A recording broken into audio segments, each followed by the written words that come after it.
gentlemen, this slide, the face of a monster. Lois Hyla Schicklgruber. As we come upon the Second World War, They proceeded you need have to 5 understand children. why First the 3 war died. happened The fourth and one, boy, what the roots of the they war named were.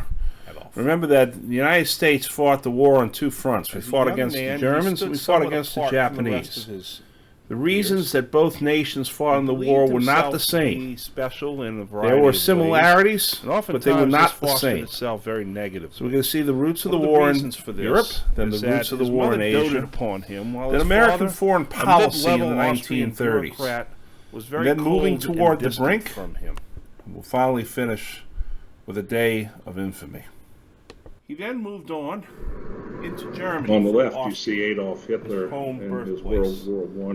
And there he enrolled in the Actually Kaiser's was awarded armies the and Iron fought Cross in the twice for First World bravery. War He along was the not Western Front, liked by where his he was comrades, eventually but he blinded was by respected gas. by his comrades. He was not On well the right, liked you see by his Hitler fellow taking troops, part but he of a was mass well demonstration respected in as a Munich very brave somewhere fighter. in the early 1920s. He was blinded by gas and was in the hospital when the armistice In this was slide signed on the in right, you see the 1918. face of another And monster. when he heard of this, he Josef ripped the bandages Vissarionovich off of his eyes and said he could see Jukashvili more clearly was in more born ways Now than let's he look had. at the In roots of the Russian war in state Europe. of Georgia. He then Germany, proceeded of to course, dominate as we Russian know, politics struggled since under the then let's shame turn our of the attention defeat in to World War World I. War They believed, many in the army and the military and the Let's go Prussian back to the aristocracy left. believed that they had been stabbed in the back by their own citizenry, led by Jews and communists in Germany that they had given in when they could have probably won, which is not exactly until the second problem for Germany is that the Weimar Republic was Germany's very first republic. Germany had been an empire since the 1870s. Prior to that, it had been the loose association of Germanic states under what we used to know as the Holy Roman Empire and then the Confederation of the Rhine. But eventually, the Weimar Republic began to fail. It began to fail because many said it was decadent. It was not exactly as the full line of the greatness of Germany. Although the Weimar Republic was very successful, it was a time of great culture.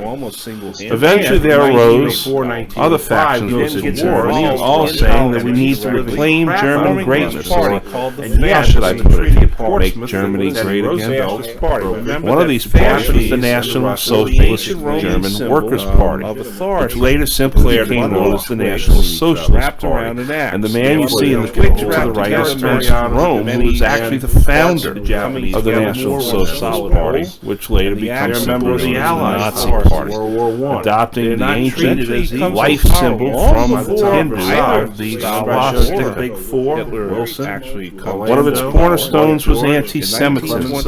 Eventually, however, Hitler gains control of the Nazi Party from Rome. Rome was a, let's just say he was a devout homosexual, and Hitler used that against him to eventually have him purged from the party and many of the old leadership in what was known as the Night of the Long Knives. All the necessary in Italy, you had the fascist party by Benito Mussolini. Now, Italy had had a successive number of rulers, all of which had failed to achieve full legitimacy in the eyes of the people until 1929, when Mussolini signs the Lateran Treaty. The Lateran Treaty is the agreement that Italy signs with the Pope, and when the Pope recognizes the Italian state, that gives Mussolini legitimacy. Now, the Lateran Treaty is very important because it also creates the independent city-state that we know as Vatican City, 1 square mile. This is very important during the Second World War, because the Vatican will remain Japanese invade China proper. And back to the Italian picture at the beginning of these notes. Now Mussolini decides that he wants to reclaim the ancient Roman Empire, the infamous massacre of so in 1935 he begins his first conquest. He invades a very backwards nation, Ethiopia. Now the Ethiopians, who were led by their king Haile Selassie, Kings, any ships who of is nations believed to was have been trying a to direct create for descendant itself of King its own Solomon sphere and of the Queen of influence, its Sheba, own economic sphere that it could was one of two and they called it independent the Greater African East nations Asia at the time. Co-Prosperity When Sphere. Italy invades Ethiopia, many African all this was Americans done asked under the for the leadership United of States to issue or the some sort of so-called condemnation leadership of or their even emperor. intervene in some You sort of see in way. the upper right-hand corner, Liberia The was United Hirohito. States does not. Now, In as a result of 1932, this, another loses a Hitler. great deal of credibility in the eyes of African Hirohito was Americans. very mild-mannered. In Russia, you have quiet, Joseph shy Vissarionovich individual Vukashvili who Stalin, loved botany more than who anything ruthlessly else. ascends to and power did after the not death of invade Lenin, Japan directly and conducts a number of communist time of the purges. 1930s, Well, the by the military next year, has taken over Japan. And why is that and are important? ruling Japan in the Because name Stalin, of the emperor. And so Purging the passed Communist Neutrality Party Act of all of men of 1937, ability which or now any sort of included ambition Spain and also included deprives no his army of some of the best transporting generals and any leaders that they articles have. to And this will be belligerent almost a nations, death and knell you to could the not get on a Soviet boat Union and in travel over. You had to 1941 go when the to another Nazis nation, come and then invading. you could go to that nation. There is You one could not travel further on the ships dictator of that bears belligerent notice, nations. and his name Neutrality is Act of Francisco 37 also Franco, put known what's as called El cash and Caudillo, carry Generalissimo on any weapons of Francisco war. Franco, That is, who if you wanted to fights the purchase Spanish weapons of Civil from the War United States, you were against the gonna put them on your Republican own ships. forces. There were gonna be no more The Spanish Civil Lusitanians War, with which goes from Americans, 1936 to going down on their, 1939, is British very luxury important. line. Instead, Why? you had to Because pay on cash up Franco's front, and then you had to fascist take it back side, home.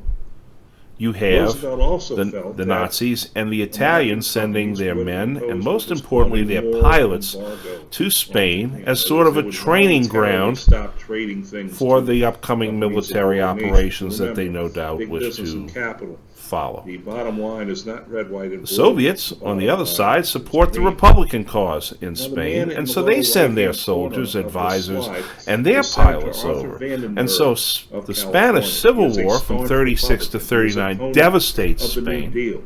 He was no fan of Franco Franklin Delano removes the Roosevelt, king for a and he was time one of the until major at which architects point he of the decides the Neutrality king Act. can take back over However, from him. once Pearl Harbor And the happened, Nazis and Italians Arthur fight it Vandenberg out with the stood side by Russians side with the as a president and training said, "We'll ground go for to World War together." II. When asked about his sudden change in opinion toward Franklin Roosevelt, Vandenberg simply shrugged it off and said right at the cameras, "Politics stops at the water's edge." In the upper left is Secretary of State Cordell Hull, originally from Tennessee, a good staunch Southern Democrat. He served as Franklin Roosevelt's Secretary of State from 1933 until 1944. He continues to be the longest serving Secretary of State. The bottom right, you see Sumner Welles to the right of the picture, and second from the left in his military uniform is Fulgencio Batista, who is the president dictator of Cuba. He would be replaced in 1959 by Fidel Castro. Not everyone found the Neutrality Acts to be advantageous, and many lampooned the Neutrality Acts as being too soft on the aggressor powers and giving the defenders a disadvantage at times. Here is one particular cartoonist who inveighed against the Neutrality Acts, and that is none other than Theodore S. Geisel. S stands for Seuss. This is Dr. Seuss, who well before we had the Cat in the Hat had many political cartoons. A tragic series of missteps and miscalculations is going to bring both Europe and Asia to the brink of war and then plunge it into war as well. In 1936, Italy and Germany signed a treaty of friendship in which Mussolini declared that there was an axis between Rome and Berlin on which the world would turn. This is why they are known as the Axis powers. Germany and Japan in 1937 signed an anti-Comintern pact, pledging to help each other prevent the spread of communism out of the Soviet Union and into other countries, of which they were on either end. In 1939, Italy and Germany signed what was called the Pact of Steel, which was a military alliance pledging to come to each other's aid if the other was attacked. Now, for Germany, they began to violate the Treaty of Versailles on several occasions, and each and every time, the leaders of England and France, who could have prevented this from happening, decided not to do it because they believed in their hearts that having Germany strong again would be a stabilizing force in Europe. And furthermore, they were all very, very tired from the First World War and did not want to see a reprise of that. So Germany begins to rearm itself in violation of the treaty. And everybody said that's okay because Germany needs to have some greatness back again and needs to recover from the Depression. And everybody except one person said that this is okay. But this one person said, no, I don't believe that this is a good idea, and you should be careful of this guy Hitler. In 1936, Germany sent its troops marching across the Rhine River into the Rhineland of Germany, which is the west bank of the Rhine River. This was a demilitarized zone by the Treaty of Versailles. This could have easily provoked Britain and France into invading Germany and putting down this movement. And they would have been strong enough to do so. They did not. And once again, everybody said this was for the good of Germany and that we can deal with it, and most importantly, we want to avoid war. And there was just one person standing out in the wilderness saying, no, don't do this. Do not treat Germany this way. You need to be strong with them or you'll be sorry. In 1938, Germany looked south to Austria, another German-speaking nation. Austria, which had been reduced in size after the First World War, now was open to annexation. In 1938, Hitler marched his troops down to Vienna and annexed Austria. This is called the Anschluss. Again, a violation of Versailles. Again, the main powers said nothing or said we need to have Germany strong. And there was that one person out in the wilderness saying, no, do not deal with Hitler. Later in 1938, though, Germany turned its attention to Czechoslovakia. The outer western rim of Czechoslovakia is called the Sudetenland, and there were many ethnic-speaking Germans there who suddenly started claiming oppression by the Czechs, who were their overlords, essentially. Now, this sounds familiar to what's going on in Ukraine today. As a result of this, Hitler now begins to pressure Czechoslovakia to give up the Sudetenland. There's one problem, however. This is the country's natural fortifications. It's a mountainous region. It also is the region in which the Czechs have most of their munitions factories. And the Czechs are very good at making munitions. The Czechs begin to arm for war. They have a very good army and could have held off for quite a long time. It's at this point that suddenly the leaders of Great Britain and France, especially Great Britain, call for a peace conference in Munich to try and solve the problem. And there you have Neville Chamberlain of Great Britain and Edouard Daladier of France, who basically follows along with whatever Chamberlain's going to do. And they sit down with Hitler, they sit down with Mussolini, they bring the Soviets in, and so you have Great Britain, France, the Soviet Union, Nazi Germany, and Italy, all talking about the fate of Czechoslovakia. The Czechs were not at the table. They were told to stay back, and they would work out the deal. In the end, as an agreement for not starting a war, Hitler was given the Sudetenland. This comes to be known as the policy of appeasement. Appeasement is any policy in which you give in to an aggressor in order to avoid military conflict. On the left, you see Il Duce. On the right, you see the Führer.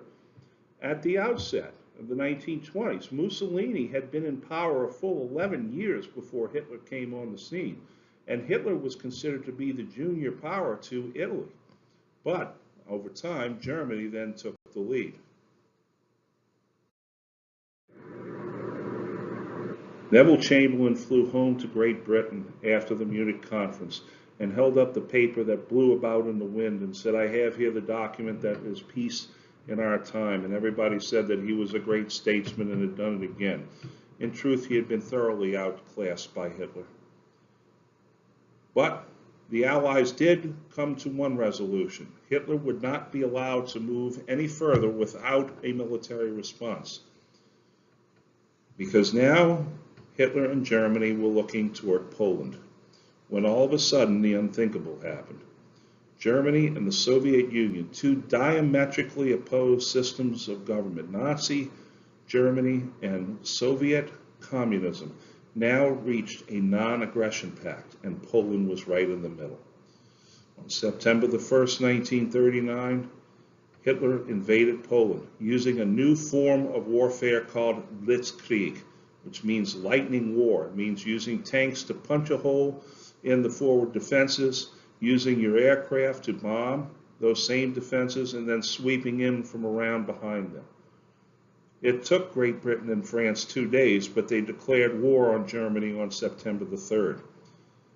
The Soviet Union then invaded Poland from the east, and the Poles fell within 6 weeks. And one of the reasons being is that the Polish army was still using cavalry on horses with lances, and they were going up against German tanks. In the upper right, you see the ruins of Warsaw, Poland, after it had been bombed by the Germans. The bottom left, you see German troops marching through Poland and Hitler giving him their salute. In the lower right, you see Soviet Foreign Minister Vyacheslav Molotov sitting at the desk, signing the non-aggression pact as Stalin stands in the background. Leaning over is Joachim von Ribbentrop, the German foreign minister, who both put their signatures on this piece of paper.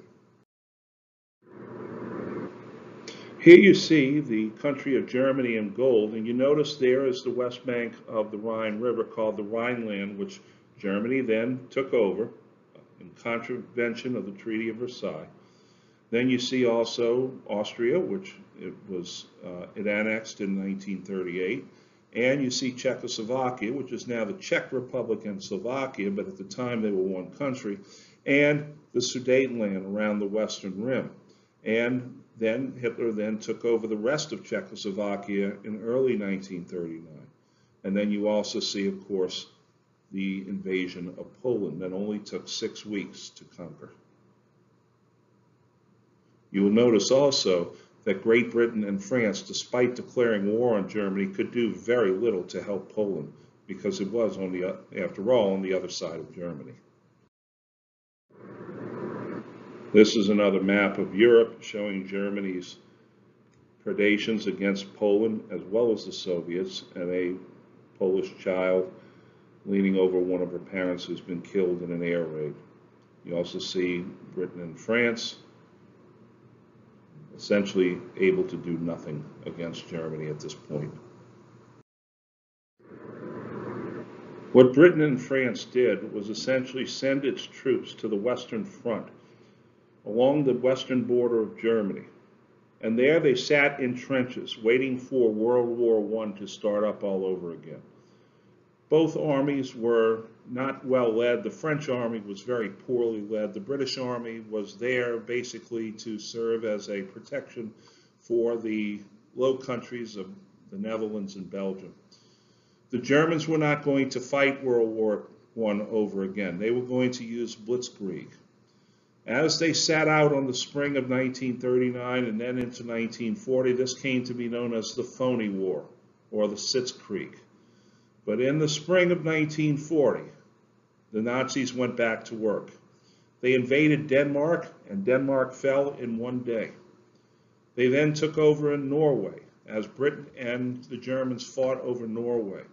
And then they invaded the Low Countries and France in 1940. And once again, the Blitzkrieg worked against the more powerful French army, but the Germans had the better tactics, and they overwhelmed the French armies. The British army was pushed against the sea, and it looked like it would be pushed into the sea when they were able to evacuate from Dunkirk. This is where the famous movie with Harry Styles is in, Kenneth Branagh and others, in which the British used literally every single craft that they could find. Yachts, the Prince of Wales had a yacht, the king had a yacht, the fishermen, shrimpers, you name it. And in this way, they were able to pull more than 300,000 men across the Channel to England. France fell. France surrendered. German troops, you see, marching through Paris, down the Champs-Élysées. And England is all alone in this. On the day that the Nazis invaded the Low Countries, that is, Netherlands and Belgium and France, British Prime Minister Neville Chamberlain, who you see in the upper right, resigned his office under pressure. He was already dying of cancer, and he had failed in keeping the peace in Europe. The lower right is the leader of Norway who collaborated with the Nazis. His name has become synonymous with collaboration with an enemy. His name is Vidkun Quisling. So a Quisling is anyone who collaborates with the enemy. This map shows the invasion of France as the Germans broke through the little town of Sedan, which is the gateway to France, somewhat to the northwest of Paris. They have been the scene of many a great battle over time. You see Dunkirk, which is spelled in the French manner, up on the coast near the very north of France. And then the German army swept all the way to the Atlantic coast. What happened to France was this. The lower southeastern quadrant of France around the town of Vichy became known as Vichy France. Vichy was known for its mineral baths, and it became a collaborationist regime, neutral in the war. France had surrendered. Now, there were French that were in England and French also that would evacuate to North Africa and call themselves the Free French and would continue on the war. But Vichy France was left in the under the leadership of a senile old World War I general named Henri Pétain, and would collaborate with the Nazis. Throughout my notes telling you about Hitler's constant violation of the treaty, I noted that most everyone went along with what Hitler and Mussolini were doing, with the exception of one man, I said, who stood out in the wilderness. That's the man right there, Winston Leonard Spencer Churchill, a descendant of the great Duke of Marlborough. Churchill had served as Secretary of the Navy, or what they call Lord of the Admiralty, in World War I, but after a disastrous campaign in which he failed, he had to resign. He went to the trenches of World War I, but then he was called back to the government to become Minister of Munitions because he was simply too valuable to risk on the front and too good in the cabinet. He then went back into Parliament after that and served in Parliament, but he was considered to be something of an outlaw, a man in the wilderness, belonging to no party, more to the Conservative than the Liberal Party, but he actually changed parties several times. His mother was born in the United States. Her name was Jenny Jerome. His father was a notable politician in England. He is brought back at the beginning of World War II as the First Lord of the Admiralty, which is the Secretary of the Navy. And all the ships signaled, Winston's back, Winston's back. And then, after Chamberlain resigned, he was made British Prime Minister and promised victory. Notice his V sign right there. He was well known for having a very, very distinct British lisp, a speech impediment that he fought to overcome his entire life. He was well known for being a dry wit. He was well known for being dogged and determined. He did not have many friends in Parliament or the cabinet, but he had plenty of people who respected him. And he said when he came to power that I have nothing to offer but blood, toil, tears, and sweat, and begins to rally the British people.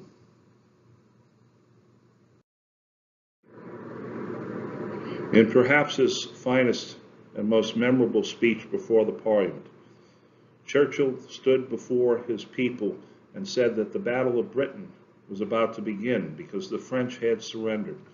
and he told the British people to steel themselves to the task at hand, that together they would overcome. So that, in his own words, if the British realm should last for 1,000 years, men will say this was their finest hour. The Battle of Britain was a battle between the British Royal Air Force and the German Luftwaffe.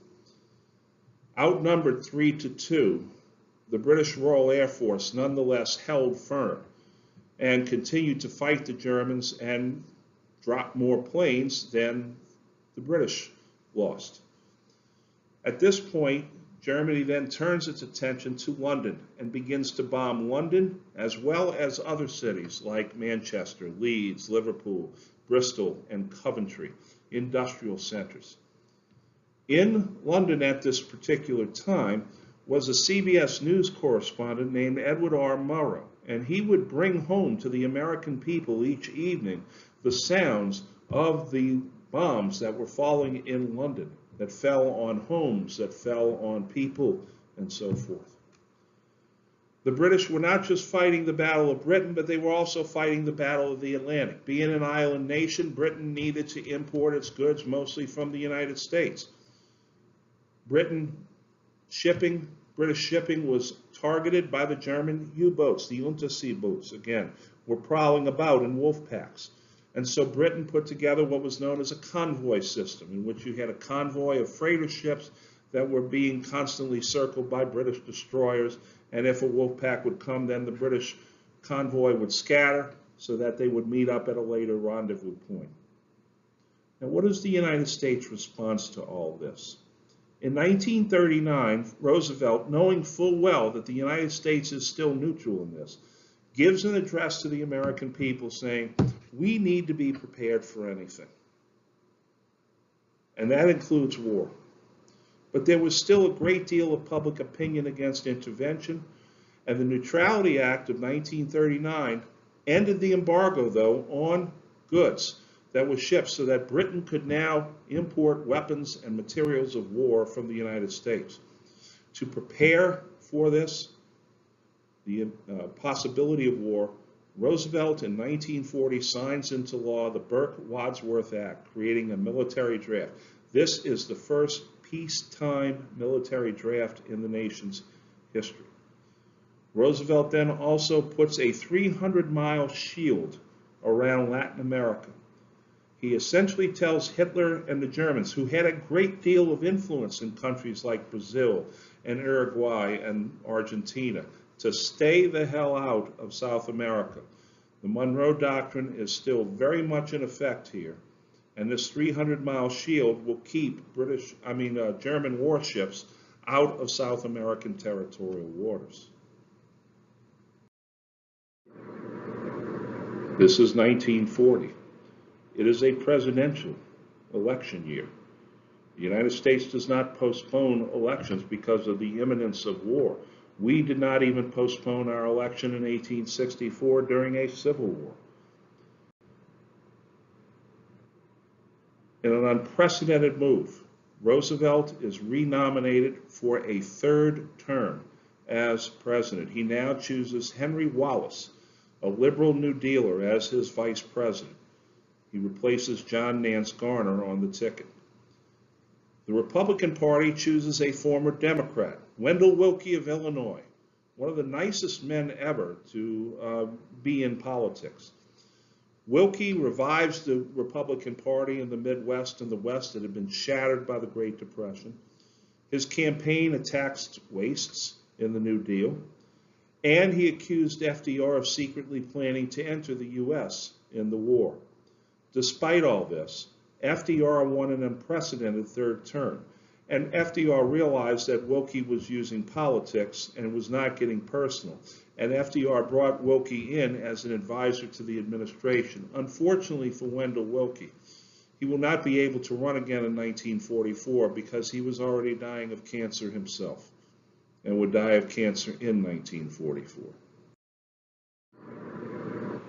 Here you see the 1940 presidential election showing the places where Willkie did very strongly, such as in the state of New York, which was Roosevelt's own home state, although he doesn't win the state.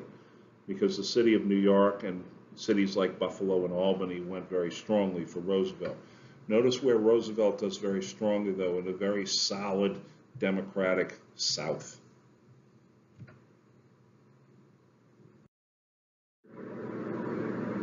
Britain, in order to keep its convoy system viable and to keep supplying, needed more destroyers. They asked the United States to give them 50 old World War I tubs, essentially, that had served as destroyers in World War I. The United States said, that's fine, but our Neutrality Act is really going to cause us some issues. The British said, well, we'll swap you bases in the Caribbean. And that was the deal. And so the United States now is showing itself to be the supplier of Great Britain. But eventually Britain runs out of money to pay for the war. Wars cost money. And so, as a result of this, Roosevelt now introduces legislation into Congress called Lend-Lease. Lend-Lease, as Roosevelt describes it, if your neighbor's house is on fire and he needs to borrow your garden hose, you don't ask him to pay for the hose. You lend it to him and you expect the hose to come back. Lend-Lease will send war materials, trucks, planes, ships to the Allies. The United States will be given more bases to help protect the West. This essentially ends neutrality. And the man that he puts in charge of Lend-Lease is the man that he had put in charge of the WPA, Harry Hopkins. Now, in the early part of 1941, Roosevelt secretly left the United States, supposedly to go on a fishing trip, but really he went to Halifax, Nova Scotia. And there, waiting in Halifax, Nova Scotia, was the British warship Prince of Wales, a battleship, and on it was Churchill. Roosevelt and Churchill met for the first time in their lives. We meet at last, Mr. President. At long last, Mr. Prime Minister. The two men were very, very cordial with each other. They liked each other right away. They shared one mind on many, many things. And of course, why not? The two men were actually distant cousins.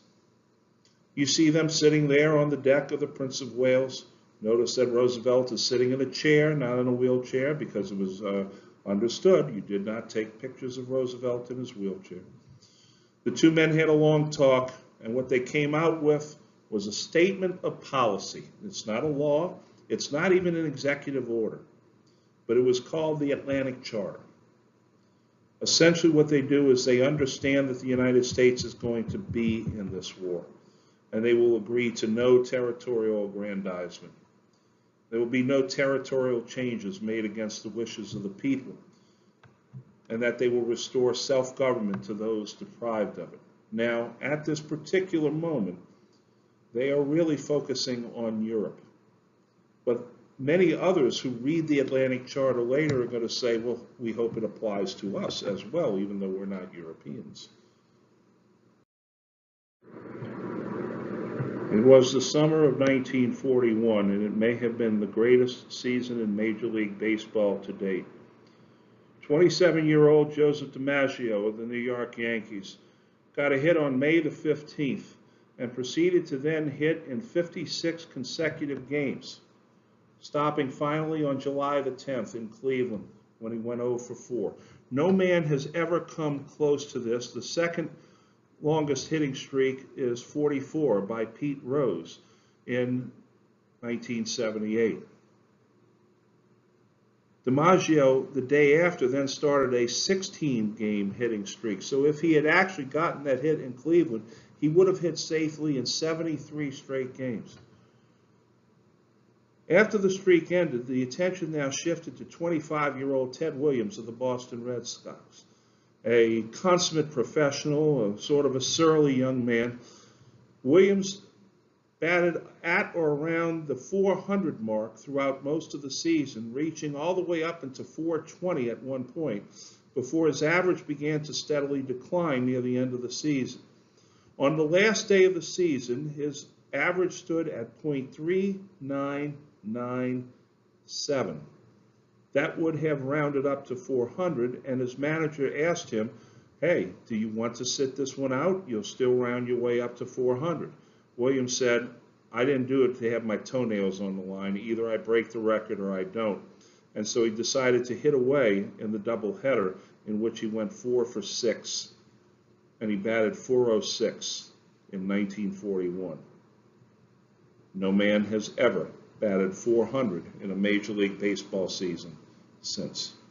And there you see the two men who were rivals and yet got along very, very well with each other, despite being from the hated Yankees and the hated Red Sox. There is an aerial view of Pearl Harbor, the great fortress bastion of the United States Navy on the island of Oahu, Japanese somewhat sailor to the west of the city of fingers. Fingers. And you see there a couple of problems then served as naval attaché right away. One is that there was a time, one channel that actually the congressman from the ocean from Pearl developed a great asset of the American fleet, which was in there, could be effectively bottled up if just one ship was sunk in the channel.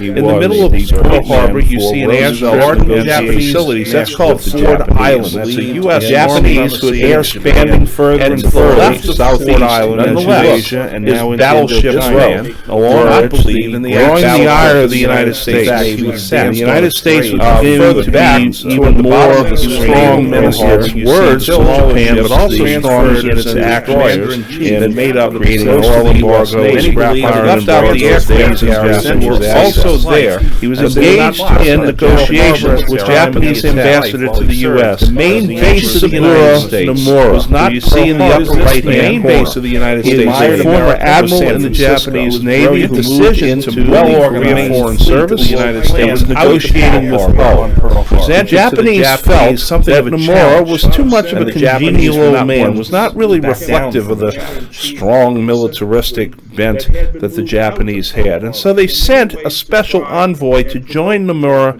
in the negotiations. The man in the lower right is Saburo Kurusu.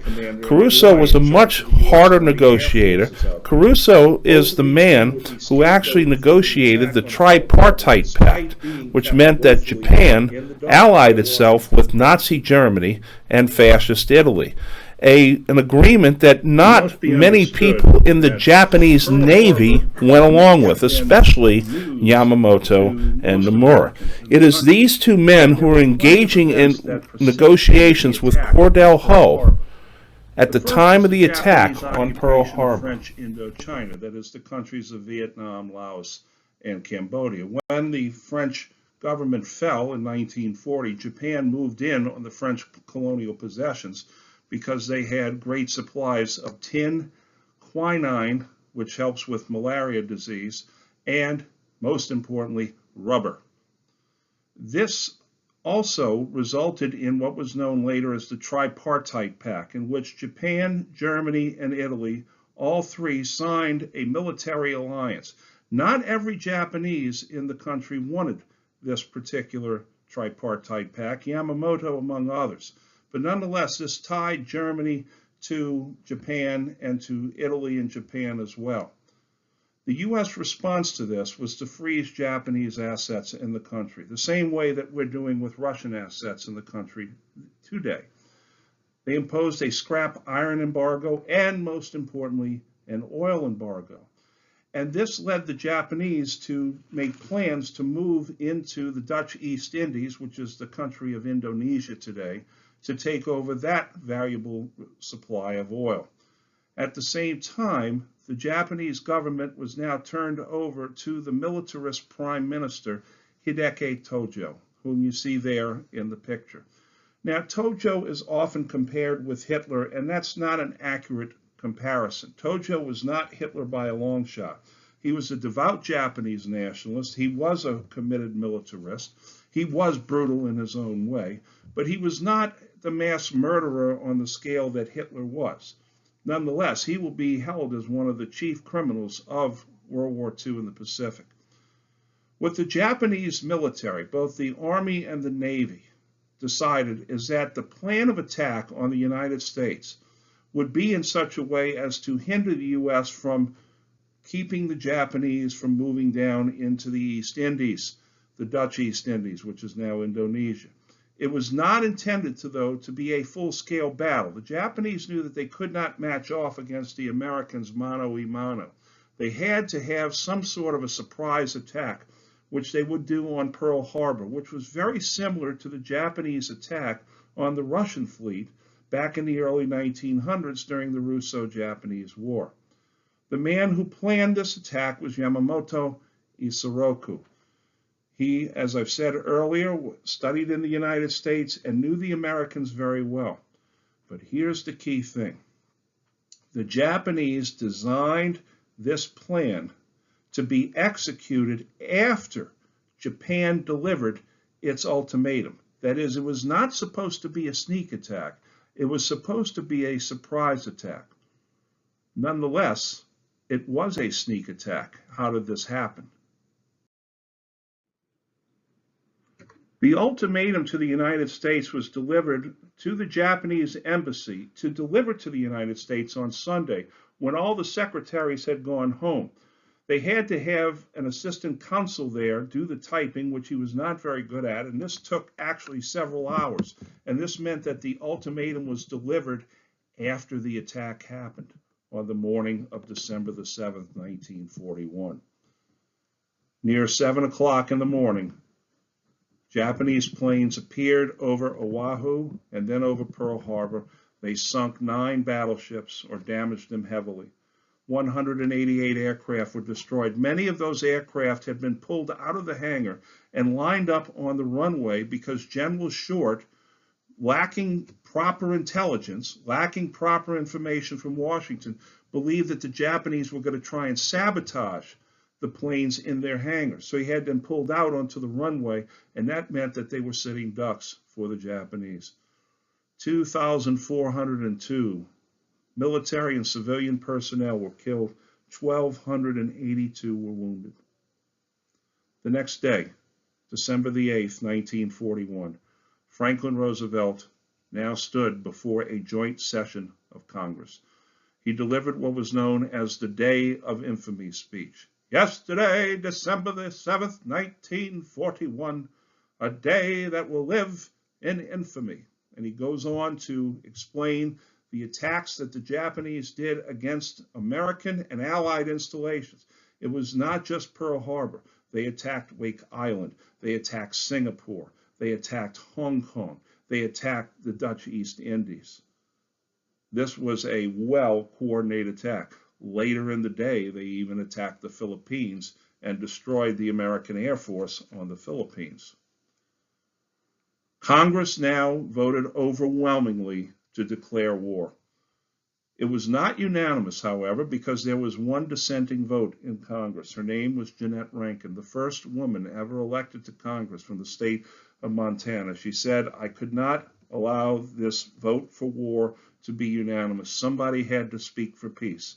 It's not that I disagreed with the war," she said. "I wanted to be someone who voted for peace." It was a profile in courage. Her congressional district, the people of her congressional district were very angry at her, and they turned her out of office. But she did stand by her principles. On December the 11th, 1941, both Germany and Italy declared war on the United States. The reaction among the Germans and the Italians to the Führer and the Il Duce's news that they had declared war on the United States was shock. They were not ready for something like this, and they quite frankly did not want it.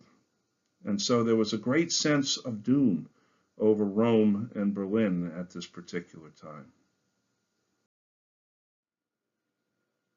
This is the route that the Japanese carrier task force took from the northern islands of Japan under great secrecy, and then sailed to a point north of Oahu, where they launched in the morning of December the 7th. And then, after the attack was completed, they then hightailed it back to Japan. But the attack was not actually completed. They sunk the battleships. They sunk several cruisers. They damaged all the planes and destroyed the planes. But the American Aircraft Carrier Task Force was not in Pearl Harbor that day. Those were the real prizes. Furthermore, Nagumo made the choice not to launch a second attack because the carriers were not there, in which he would have tried to destroy the oil installations on Pearl Harbor. He was worried that the American carrier task force might show up, and then the Japanese would be in trouble. So he makes the decision to turn for home. This is the USS Arizona, commissioned in 1911. You see here in the picture, it has the old mesh masts that would later be replaced. This is the USS Arizona on the eve of World War II. You see that the old mesh masts have been replaced by the new conning tower masts. The ship was retrofitted. It was considered one of the finest ships in the fleet. It was not the flagship, however. That was the USS Pennsylvania.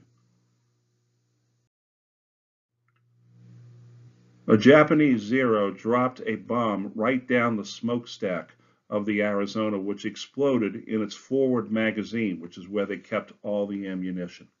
The ship literally broke in two and began to bend. And you see how the mast is bending over like that?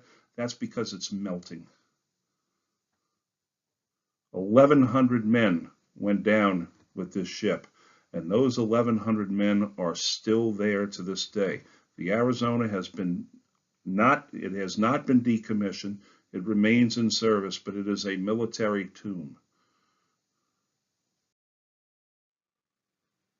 The ship was left in Pearl Harbor as a reminder to all the Marines and Army personnel that were coming into Pearl to be shipped to other places in the Pacific, as a reminder of why they were fighting. Eventually, what they did is they cut the top of the superstructure off the ship, but they left the bodies in there.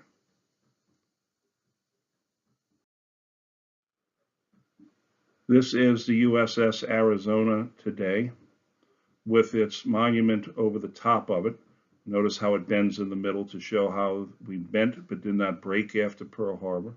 You see the old mooring mast on the left center of the screen, and at the top right of the screen is the landing platform where boats come to deliver tourists to visit.